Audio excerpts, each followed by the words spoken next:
What's up, everyone? Welcome back to the channel. I hope you are all doing awesome today because we have got some huge news about Nintendo and their future in China. This is one of those stories that could really change the game, so let's dive into it. So, as you probably know, China has some pretty strict controls over what kind of media gets through to the public. The government, led by the Chinese Communist Party, basically has their hands on every piece of entertainment, whether it's movies, TV shows, or, yeah, video games. It has always been a tough market for any company trying to get their products into the country. And this is where Nintendo comes in.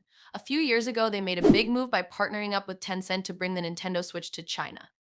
Now, China is massive. We are talking over 1 billion people here, so the potential for sales was huge. But here's the thing. The Switch didn't exactly have the freedom that we enjoy elsewhere. A lot of the big games we love weren't even available. Still, it was a pretty big deal that Nintendo was even able to get a foot in the door in China. Well, now, things are looking a little iffy. And I gotta say, this one's kind of breaking right now, so I don't have all the details. But here is the scoop. A social media account called Chinese Nintendo, which tracks Nintendo's activities in China, just reported that in 2026, Tencent will shut down all online services for the Nintendo Switch in China. Yep, you heard that right, all online services. That includes the eShop, which will shut down for purchases by March 31st, 2026, and any redeemable download codes will stop working by May 15th, 2026. So what does this mean? It sounds like they are pulling the plug on the whole Nintendo ecosystem in China. But here's the thing, we don't have a lot of concrete answers yet. We are not sure if this means Nintendo will completely pull out of the physical game market too. Are they really going to stop selling all Switch games in China? It is not totally clear, and the reasons behind it are a little murky too. Here is where it gets even stranger. Why is this happening? Is it an economic thing? Like, is it just not making enough money anymore for Nintendo to keep going in China? Or could it be something else? Maybe the government stepped in and said, hey, we don't want these Mario games on our turf anymore. I mean, honestly, who knows? The whole thing feels a little weird, especially considering the size of the market. Nintendo and Tencent are huge players here, so why would they suddenly just throw in the towel? But after doing some digging, I found something that might just change the whole narrative.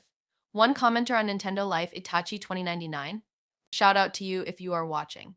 Apparently, a friend of theirs who's teaching in China says that a lot of people in China are just buying region-free Switches from other countries, like Japan. They import them and bypass all the local restrictions, then access the eShop as if they are in another region. So, if that is true, the whole official Nintendo Switch thing might not be such a big deal after all. I mean, I always thought China was super strict about imported consoles and games, but if that is true, it totally changes everything. Could it be that Nintendo's struggles in China aren't as bad as we thought? Maybe the official eShop and Switch distribution channels weren't as important as we assumed. People were already buying Switches from other places anyway. Here is a thought, maybe that is why Nintendo decided to back out. If the official Chinese distribution wasn't making that much money because everyone was importing their consoles from Japan or wherever, it might just not have been worth it anymore. Who knows? Again, this is just speculation, but it makes sense. Now, the timing of this is super interesting, especially with the Switch 2 on the horizon. You'd think Nintendo would be ramping things up for a huge push in China, right? But maybe they have just decided to take a step back for now. Or, here is another idea, maybe they will completely revamp their approach for the Switch 2 and try something different. Maybe they will launch a brand new eShop for it, or try a whole new strategy. It is hard to say, but whatever's happening, it's clear they are making some big moves. Now, here is something I have been thinking about. If Nintendo is pulling back from China, what does this mean for their global strategy moving forward? I mean, this could be a sign that Nintendo is rethinking how it wants to approach markets outside of Japan, especially as the gaming world continues to shift.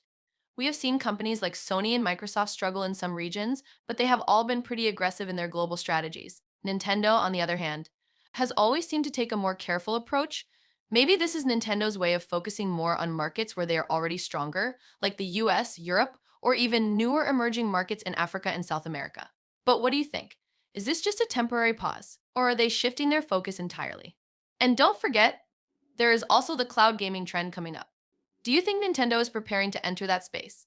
If they are not seeing the results they wanted in China, maybe they are focusing on new ways to engage the global audience, like offering Switch 2 with cloud support or something we haven't even thought of yet. Could cloud gaming be the future for Nintendo in China?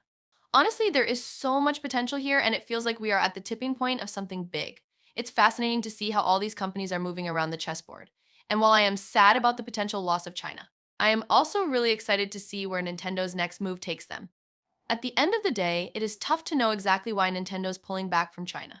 Whether it's because of economic reasons, government pressure, or something else entirely, it's clear that Nintendo's playing the long game. The question now is, Will they make a comeback with the Switch 2? Or has China already moved on from Nintendo for good? What do you think? Is this the end of Nintendo in China, or is there more to the story that we are not seeing yet? Drop your thoughts in the comments below. I am really curious to know what you think. And as always, don't forget to hit that like button, subscribe, and ring the bell so you don't miss any more Nintendo news and updates. Thanks for hanging out, and I will catch you in the next one.